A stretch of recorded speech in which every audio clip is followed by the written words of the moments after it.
here I have Doogee S70, and today I'm going to show you how to customizable key on this device. So to do this, firstly let's open settings and go to the custom key function. Then you have to enable this function. And here I have some different options for this key, which we have here.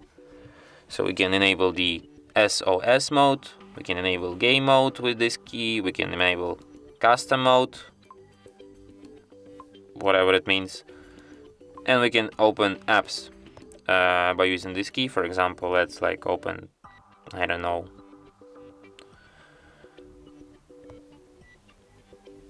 Chrome, I guess. And now when we long press this key, the Chrome opens. And that's it. Thanks for watching. If you find this tutorial useful, don't forget to hit that like button and subscribe to our channel.